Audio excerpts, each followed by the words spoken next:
Is almost upon us. The light is just setting on the day before Passover. In our house, we are just finishing putting the Passover equipment out and taking back the other year-round dishes.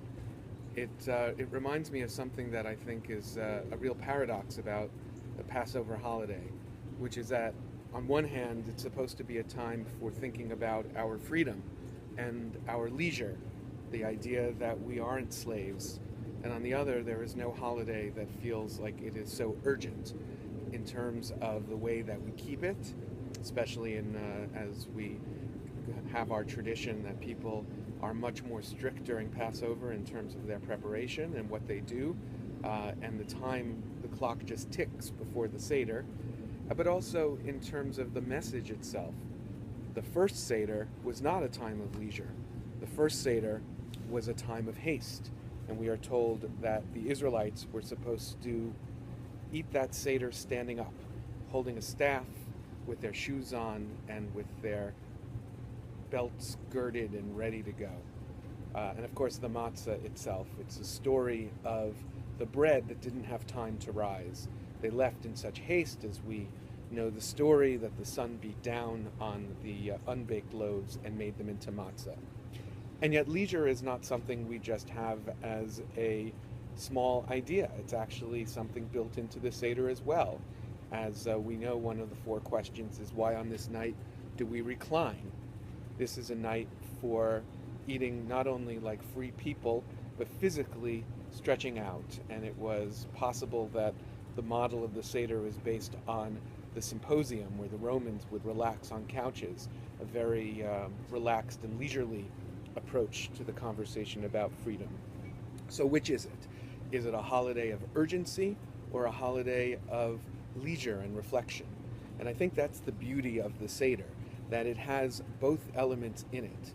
It actually helps us see that there are times when our freedom has to be expressed through the ability to have self-reflection, to not take things for granted, to not jump as if we are being commanded by some other master that doesn't let us think. But there are also times when we face injustice that there is no time for procrastination, where we have to act, where we have to go forth and do what's necessary. And the interesting thing about this is that it often works in our world without reflection, that we do the opposite, that we are quick to react to the things that we could reflect over. We harden our opinions. We don't self-reflect. We don't think about what it is that we can do differently. And yet the things that we know are right, whether it's in our own households, with our own community, or the aspects of injustice that we see in the world, we hold back. We don't act. We let somebody else take the reins. And the Seder teaches us that it should be exactly the opposite.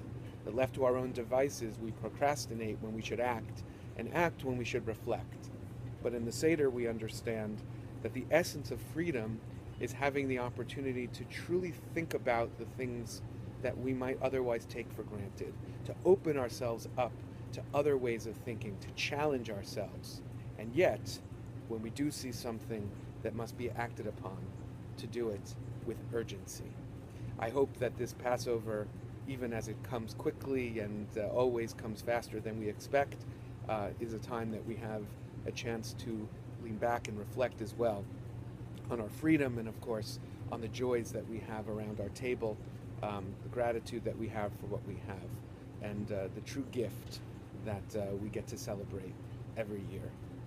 Happy Passover, Chag Sameach, and I look forward to seeing you all during